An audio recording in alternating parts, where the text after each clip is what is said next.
Shalom, प्रभु यीशु मसीह की शांति जो समझ से बाहर है वो आपको मिले। जैसा कि हम लोग प्रकाशित वाक्य को देख रहे हैं और हमने पिछली बार जो देखा हम उसको थोड़ा सा दोहरा लेंगे कि किस प्रकार से ये जो प्रकाशित वाक्य की किताब है बहुत इम्पॉर्टेंट किताब है और विशेष रूप से इन दिनों के लिए। प्रकाशित वाक्य 1:3 में जैसे लिखा है कि जो कोई भी इस किताब को पढ़ता है, सुनता है और मानता है वो धन्य है। हम धन्य हैं जो कि इस किताब की बातों को पढ़ते हैं, परिश्रम करते हैं इस बात के लिए और हम सुनते हैं, हम उसको समझते हैं, हम समझने के लिए पूरी तरह से अपना मन प्रभु की ओर लगाते हैं और हम इसको मानते हैं, इस पर विश्वास करते हैं, तो हम धन्य हैं। मेरे प्रियो, प्रभु हमसे यही कह रहा है, क्योंकि आगे इसी आयत में लिखा है कि क्योंकि समय निकट है। मैंने आपको बताया था कि समय निकट का क्या मतलब है। समय निकट का मतलब है कि प्रभु के पूरे इस पूरी किताब को अगर आप सिर्फ इस एंगल से पढ़ें कि सात समयों के बारे में बता रही है, तो ये 7 समय कौन से समय? पहला समय जो है मैंने बताया था चर्च का समय है, जिसमें कि सारे 7 कलीसियाएँ हैं और ना केवल उस समय वे 7 कलीसियाएँ टर्की में थी, परंतु आज भी इसको जो है 2020 साल से ये कलीसियाएँ एक भविष्यवाणी के रूप में बताई गई हैं। हर एक कलीसिया के बारे में जो बताया गया है वो वास्तव में अभी तक इन युगों को बता रहा है मेरे प्रियो। और फिर उसके बाद ये समय जो होगा कलीसिया का ख़त्म हो जाएगा, रैप्चर होगा, प्रभु एक दिन आएंगे और अपने लोगों को ले जाएंगे, ये हमारा विश्वास है और उसके लिए प्रभु के लिए हमको तैयार रहना है। और फिर उसके बाद जो हम देखते हैं कि जब कलीसिया उठा ली जाएगी उसके बाद एक बहुत बड़ा सताव आएगा और उसके लिए मैंने आपको बताया था कि एक पुरुष खड़ा हो जाएगा। पहले 3.5 साल में वो बहुत प्यार करेगा लोगों को और एकता की बात करेगा, एक गवर्नमेंट की बात करेगा, एक करेंसी की बात करेगा, एक धन की बात करेगा और एक ही रिलीजन की बात करेगा। वो कहेगा ये सब की वजह से जो है प्रॉब्लम है, इसलिए हम इसको जो है हटा देंगे। और फिर उसके बाद कई लोग उसकी तरफ मुड़ जाएंगे और अंत में जो है 3.5 साल के बाद वो अपनी सारी जो शांति की बातें कर रहा था वो एकदम बदल जाएगी, लोगों की आंखें खुल जाएंगी। तो उसने सारी पूरे संसार की गवर्नमेंट अपने हाथ में ले ली है, सारा धन अपने हाथ में ले लिया है, सारा रिलीजन अपने हाथ में ले लिया है। कोई व्यक्ति किसी भी प्रकार से उनकी कोई भी बातों को नहीं अपने मन से कुछ नहीं कर पाएगा, सब कुछ उसके कंट्रोल में हो जाएगा। और फिर जो कोई भी उसकी बात को नहीं मानेगा वो सताया जाएगा। और इसके साथ साथ, इस सताव के साथ साथ प्रभु परमेश्वर की ओर से भी विपत्तियां आएंगी, बहुत तरह की विपत्तियां आएंगी। और उसके बारे में जैसे हम देखते हैं कि इसी समय में 7 मोहरें, 7 तुरहियां, 7 कटोरे, ये तीनों एक ही चीज़ को दिखा रहे हैं, थोड़ा बढ़ा के या कुछ और जोड़ के बताया गया है। ये दोहराया गया है कि 3 बार इसको अलग अलग तरीके से बताया गया है, जिसके लिए लोग बहुत कंफ्यूज हो जाते हैं। परंतु ये तीनों ही चीज़ें दिखा रही हैं कि उस समय जो होगा परमेश्वर का भी जो विपत्तियाँ होंगी परमेश्वर की ओर से वो उस समय जगत पर होंगी। और मेरे प्रियो, लोग बहुत परेशान हो जाएंगे और इस राजा से जो कि उस समय सब दुनिया पे राज्य करेगा और इन विपत्तियों से। फिर उसके बाद एक समय आएगा कि प्रभु 1000 साल के लिए स्वर्ग से उतरेंगे। हम उसका वर्णन भी इसी किताब में पढ़ते हैं, किस प्रकार से वो आएंगे और राज्य करेंगे 1000 साल तक। उस समय कुछ समय के लिए जो है शैतान को बांध दिया जाएगा, जो सारी दुनिया को भरमाता और सबको परेशान करने वाला दुष्ट शैतान है, और उसकी जितनी भी सेनाएं हैं जो लोगों को तंग करती हैं वो सब बांध दी जाएंगी। और फिर उसके बाद हम देखते हैं कि परमेश्वर का 1000 साल का राज्य रहेगा, जिसमें कि उसके साथ हम भी साथ में आएंगे। और हम देखते हैं कि फिर उसके बाद एक समय और होगा जो कि प्रभु जो है आसमान से धरती पर आएंगे, और किस प्रकार से वो जो है यहाँ पर रहेंगे मेरे प्रियो। और हम देखते हैं फिर उसके बाद 5वां जो समय होगा वो ये होगा कि थोड़ी समय के लिए शैतान को छोड़ दिया जाएगा, ताकि उस समय के जो रहने वाले लोग थे, क्योंकि दुनिया में लोग वैसे ही चलते रहेंगे, संसार वैसे ही चलता रहेगा, परंतु उस संसार में परमेश्वर के लोग और यीशु मसीह स्वयं यहाँ पर राज्य करेंगे। परंतु उसके बाद जब वो थोड़े समय के लिए खोला जाएगा, फिर से उसको वो मौका होगा कि वो संसार के उन लोगों को जिन्होंने कि सुसमाचार सुन लिया है उनको भरमा देगा। बहुत से लोग भरमाए जाएंगे मेरे प्रियो। और उसके बाद जो होगा न्याय का समय होगा, 6ठा समय न्याय का समय होगा। और ये समय जो होगा उस समय परमेश्वर जो है वो न्याय करेगा। प्रभु प्रेमी परमेश्वर है, परंतु अगर वो न्याय ना करे तो वो परमेश्वर नहीं हो सकता है। वो करना नहीं चाहता है, वो नहीं चाहता था कि इस प्रकार से वो न्याय करे विशेष रूप से मनुष्यों का। परंतु वो समय होगा जबकि सारे लोग जो हैं जितने भी दुनिया में अभी तक पैदा हुए सब जो है उनको एक अलग बॉडी दी जाएगी, एक अलग से वो जीवित हो जाएंगे। और जो लोग परमेश्वर के होंगे वो हमेशा के लिए स्वर्ग में रहने के लिए उनको बॉडी दी जाएगी और शरीर दिया जाएगा कि वो आनंद से रहें। परंतु बाकी लोग जो होंगे उनको बॉडी दिया जाएगा और उनको नरक में आग में शैतान के साथ डाल दिया जाएगा, जो बहुत दुखद होगा, हमेशा हमेशा के लिए होगा। मेरे प्रियो, प्रभु हमसे चाहता है कि हम उस न्याय से बच जाएं। इसलिए हम जो हैं इन दिनों में ये किताब जो है बहुत उभर के ऊपर आ रही है, बहुत प्रभु के सेवक खड़े हो रहे हैं ताकि वो हम सबको ये बातों को बता सकें। और 7वां समय जो होगा वो नया आकाश और नई पृथ्वी का समय होगा। ये जो पृथ्वी है वो समाप्त हो जाएगी, परंतु परमेश्वर एक नया आकाश नई पृथ्वी बनाएंगे और उसमें हम सदा सर्वदा के लिए यीशु मसीह के साथ रहेंगे, अकेले नहीं, उसके साथ रहेंगे और सर्वदा उसके उस आनंद को, उस खुशी को हम लोग अनुभव करेंगे। मेरे प्रियो, प्रभु चाहते हैं कि इस न्याय के समय, इस नया यरूशलेम, नया आकाश के समय हर एक जो विश्वासी है, हर एक जन जो है दुनिया में जो रहते हैं वो सब उसके पास आ जाए। परंतु अफसोस कि जिन्होंने आवाज़ को नहीं सुना वो नहीं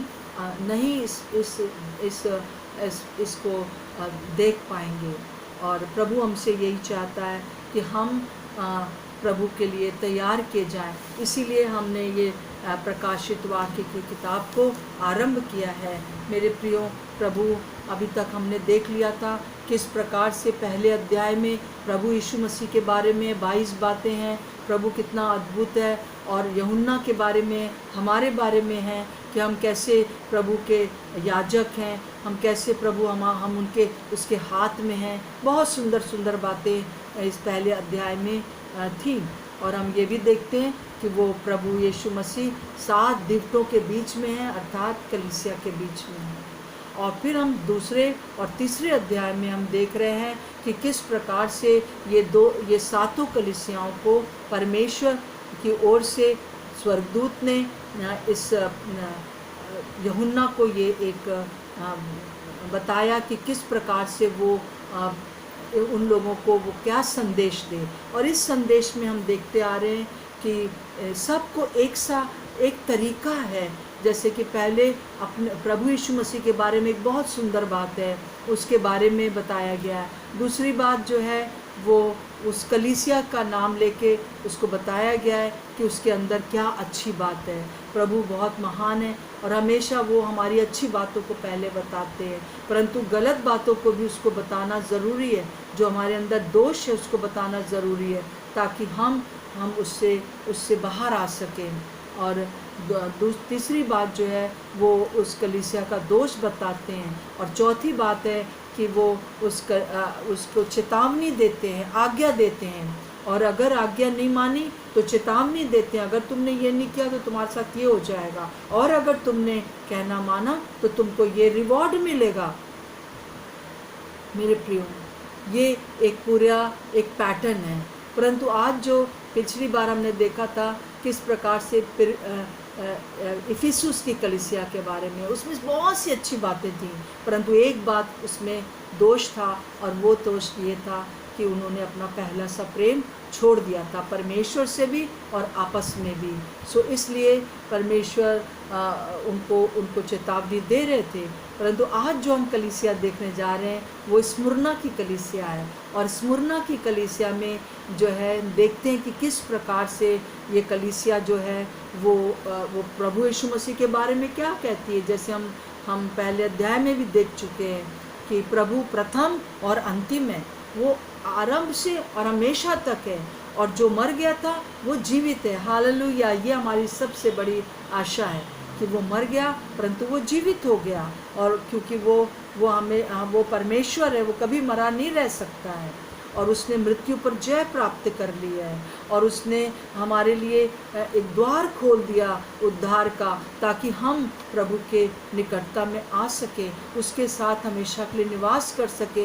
हर मानव जाति के लिए उसने ये किया, केवल कुछ लोगों के लिए नहीं, परंतु जो उसके सुनते हैं वो उसको ग्रहण करते हैं, वही जो हैं वो आशीष पाते हैं। फिर हम देखते हैं कि चर्च की प्रशंसा हो रही है, और चर्च की प्रशंसा में जो है यहाँ पर हम देख रहे हैं कि ये चर्च स्मुरना की जो कलीसिया है वो उसके लिए कहा जा रहा है कि तूने बहुत क्लेश सहा है, तुमने निंदा को सहा है, तुम दरिद्रता में रहे हो, गरीब रहे हो, तुम्हारी शक्ति बहुत कम थी, परंतु उसके लिए कहा जा रहा है तू धनी है। कैसे? आत्मिक रूप से तू बहुत धनी है।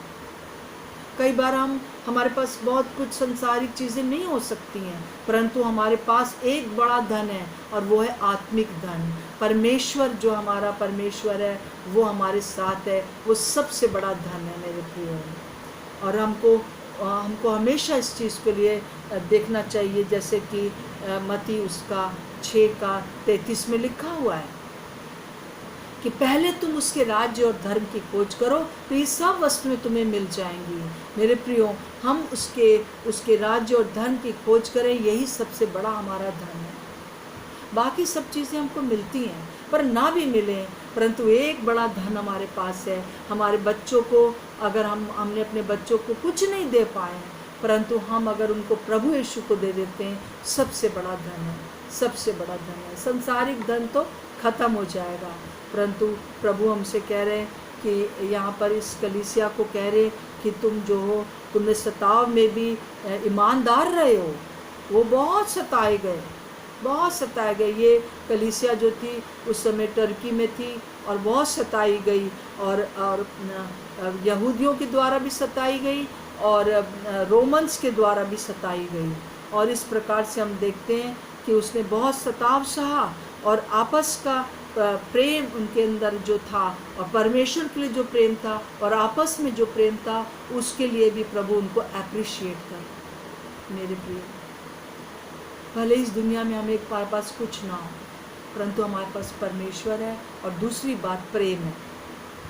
परमेश्वर के लिए प्रेम और आपस में प्रेम बहुत बड़ी शांति लाता है, बहुत बड़ा आनंद लाता है, और इसके लिए प्रभु उनको अप्रिशिएट कर रहे हैं, और उनको कह रहे हैं कि और एक और अप्रिशिएट कर रहे हैं कि यहूदी लोग उनकी निंदा किया करते थे, बहुत निंदा उन्होंने सही, परंतु उस निंदा में भी उन्होंने जो है प्रभु कह रहे हैं कि मैं जो तेरी निंदा हुई है उसको मैं जानता हूँ, मेरे प्रियो, जब हमारी कोई निंदा करता है, जब हमारे लिए कोई उल्टी सीधी बातें करता है, हम लोग कभी कभी दुखी हो जाते हैं, क्रोधित हो जाते हैं, परंतु उसका ज़रूरत नहीं है। प्रभु जानता है,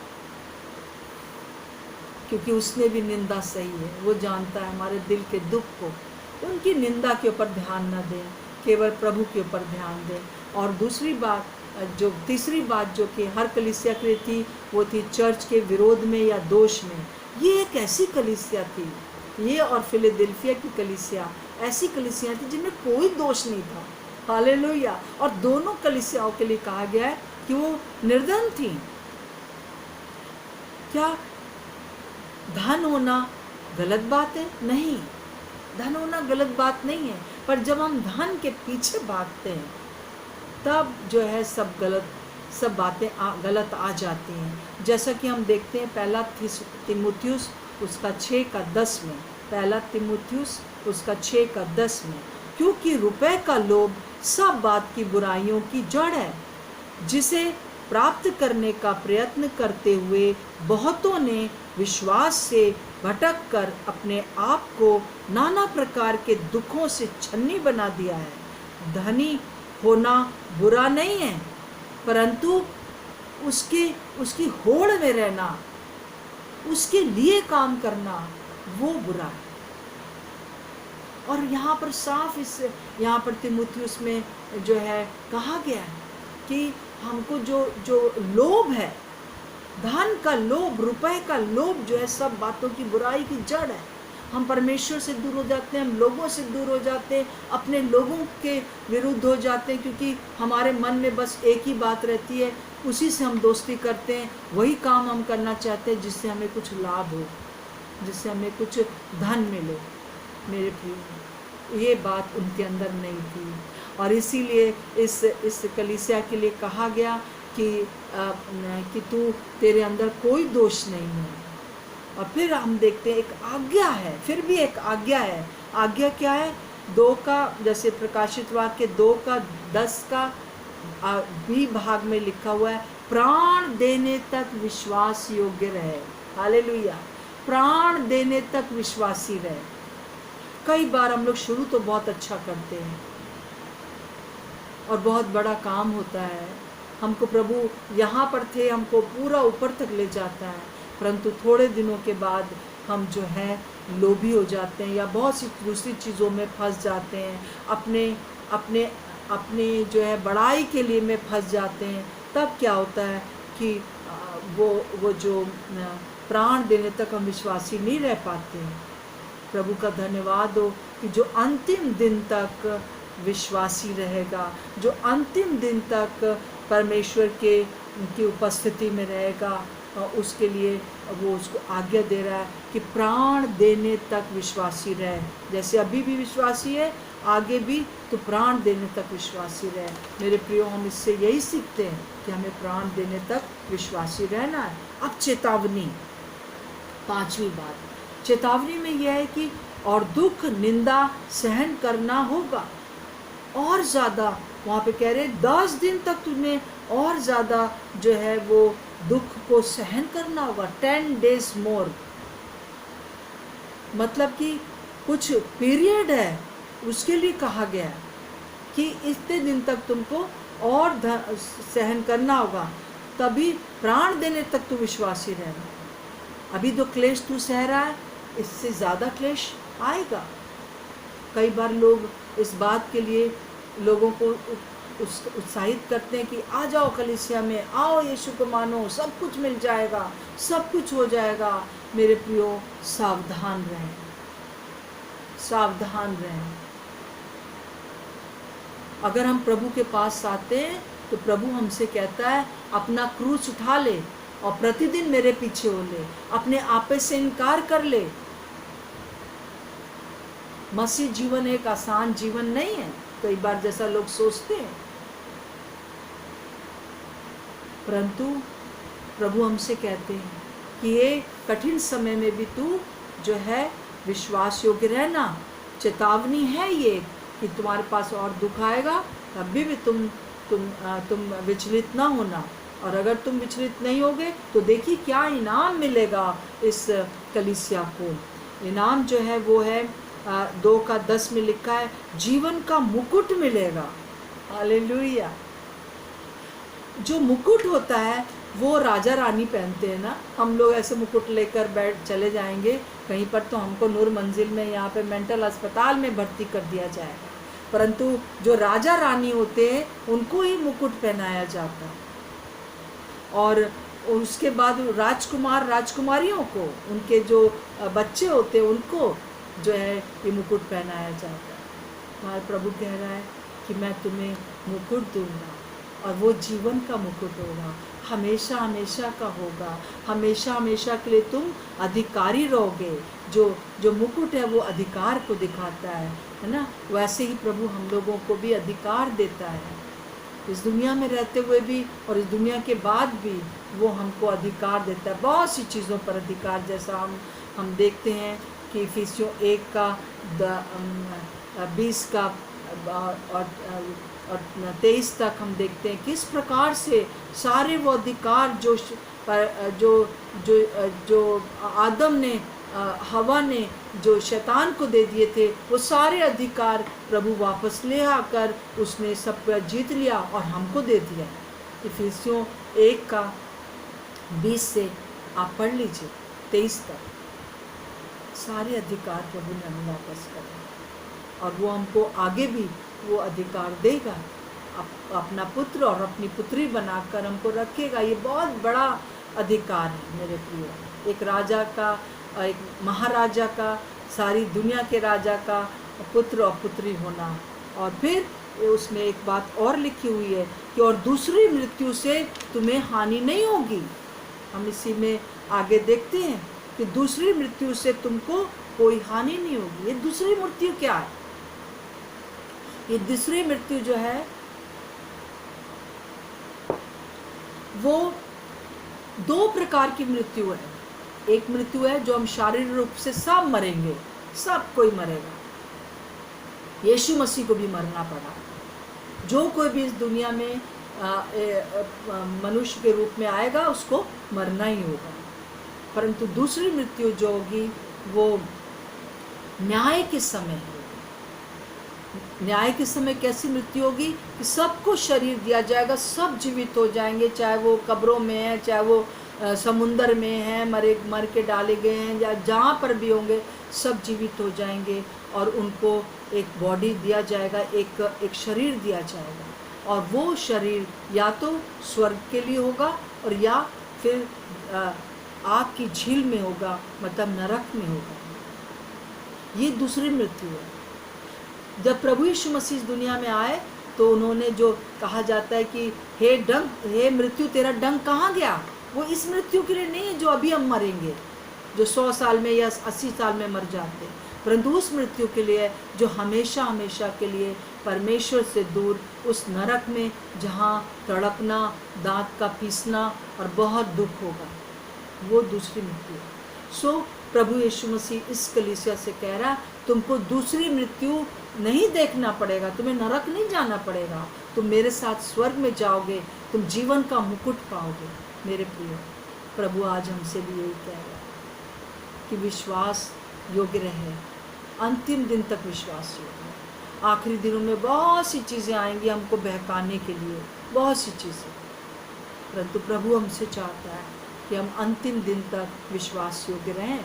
और हम इस चीज़ से पूरे उससे सीखते हैं कि जैसे स्मुरना की कलीसिया में कोई दोष नहीं था, उनके अंदर कोई भी वो लोग धन के पीछे नहीं भागे, वैसे ही हमको भी दुनिया के धन के पीछे नहीं भागना है। हमें उस धन के पीछे रहना है जो प्रभु का धन है। और ये मेरा अपना अनुभव है कि मैंने सब कुछ पाया है सांसारिक रूप से भी, और जो नहीं मिला उसके लिए भी थैंक यू।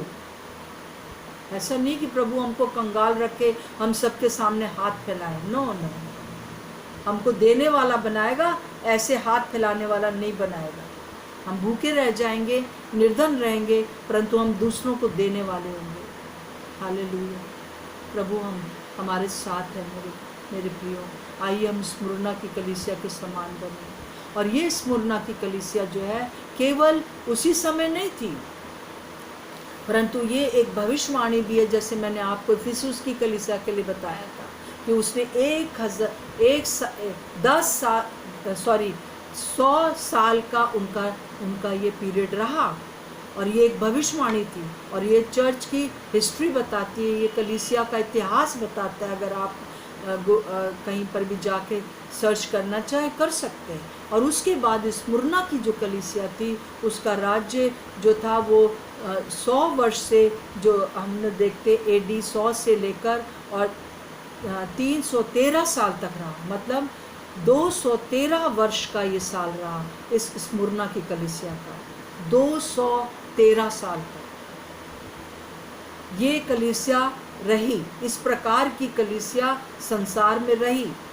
ये सिर्फ टर्की में नहीं थी, परंतु पूरे संसार में थी। और ये उस समय कहा गया, जैसे कि इफिसुस की कलीसिया के बाद स्मुरना की कलीसिया, उसका एक युग है, और ये युग जो था वो 213 साल तक रहा। इसमें इस कलीसिया को ही सताव की कलीसिया कहा गया। इसको यहूदियों ने बहुत सताया, जो इस बात को नहीं मानते थे कि यीशु मसीह जीवित हो गया और वो मसीहा है। आज भी वो नहीं मानते कि वो मसीहा है, परंतु प्रभु का धन्यवाद हो कि वो मसीहा है। और वहाँ पे जैसे लिखा हुआ है कि 10 दिन तक तुझे और सहना पड़ेगा, सताव को और सहना पड़ेगा। इस समय 10 राजा हुए जो रोमन राजा थे, उनके नाम मेरे पास हैं, परंतु मैं इनको आपके सामने नहीं बताऊंगी, बहुत लंबी लिस्ट है। परंतु आप ये याद रखिए, एक के बाद एक के बाद एक के बाद जो इस पूरे 213 साल में हुए राजा हुए, और ये सब राजाओं ने जो है वो कलीसिया को सताया, चर्च को सताया, एक सताव की कलीसिया रही। फिर उसके बाद जो है ये एक अच्छी बात इसमें यही थी कि ये मरी नहीं।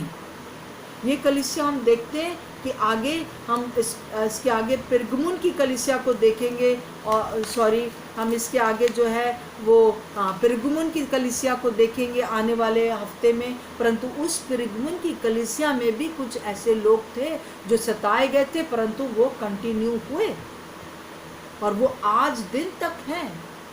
सही सच्चे विश्वासी आज भी हैं, आज की कलीसिया में भी चल रहे हैं। हम इस चीज़ को आज जांच लें कि क्या इस स्मुरना की कलीसिया में जो अच्छी बातें थी वो हमारे अंदर हैं। आइए हम प्रार्थना करें कि प्रभु हमसे कह सके कि मैं तुझे जीवन का मुकुट दूंगा, मैं तुझे उस दूसरी मृत्यु में कभी नहीं जाने दूंगा। मेरे प्रिय प्रभु का धन्यवाद हो स्मुरना की कलीसिया के लिए जिसमें कोई दोष नहीं था। काश कर कि जब हम दुनिया में आए, मेरा ये प्रार्थना रहती है कि जब मैं स्वर्ग में जाऊं तो मैं अपने यीशु का मुस्कुराता हुआ चेहरा देख सकूं और उसको ये कहते सुन सकूं कि प्रभु, मैं ये प्रार्थना करती हूँ कि प्रभु मैं अपना ऐसा जीवन व्यतीत करना चाहती हूँ कि जब मैं आपके पास आऊँ तो मैं आपका मुस्कुराता हुआ चेहरा देखूं और ये कहते सुनूं, मेरी दासी, मेरी प्रिय दासी, मेरी विश्वास योग्य बेटी, मैं तुझसे प्रसन्न हूँ, मेरे साथ हमेशा के लिए मेरे साथ जीवन व्यतीत कर। ये मैं प्रार्थना करती हूँ रोज़ मेरा जीवन ऐसा हो। ऐसा नहीं कि मैं बिल्कुल परफेक्ट हूँ, परंतु मैं चाहती हूँ कि स्मुरना की कलीसिया के समान मेरे अंदर कोई दोष ना रहने पाए एक भी दिन में। आइए प्रार्थना करेंगे। प्रभु यीशु मसीह, इस समय जो कोई भी मुझे सुन रहे हैं उन सब के लिए मैं प्रार्थना करती हूँ कि वो स्मुरना की कलीसिया के समान आशीषित कलीसिया हो सके, चाहे कितना भी सताव आए, चाहे घर में, चाहे किसी, बहुत से ऐसी बहनें हैं, बहुत से ऐसे लोग हैं जिन्होंने अपने जीवन प्रभु को दिया है परंतु सताए जा रहे हैं। प्रभु आप अपनी सांत्वना दीजिए, उनको सहन करने की शक्ति दीजिए, ताकि प्रभु उनके अंदर कोई भी प्रकार का इस के प्रति कोई भी नकारात्मक बातें ना आने पाएँ और धन के लिए हम जीवित ना रहें। हम गरीब कभी भी नहीं रहेंगे, परंतु हाँ पिता परमेश्वर, हम उस धन के पीछे ना दौड़ने पाए। प्रभु आपका धन्यवाद हो, आपका जीवित वचन हमारे अंदर है। यीशु मसीह के नाम से मांगते हैं, आमीन। शालोम। प्रभु आपको शांति दे। नेक्स्ट वीक में हम फिर मिलेंगे सैटरडे को। प्रभु आपको शांति दे। इस बीच में आप ज़रूर पढ़ते रहें, और जो भी मेरे वीडियोस हैं ये सबको मैं जो है यूट्यूब पर डालती हूँ। आप स्नेहलता डेविड करके वहाँ पर सब्सक्राइब कर दीजिए, और जो है उसमें आप मेरे को फिर से आप देख सकते हैं। शालोम। यीशु मसीह की शांति आपके साथ, आपके परिवार के साथ हमेशा बनी रहे। आमीन और आमीन।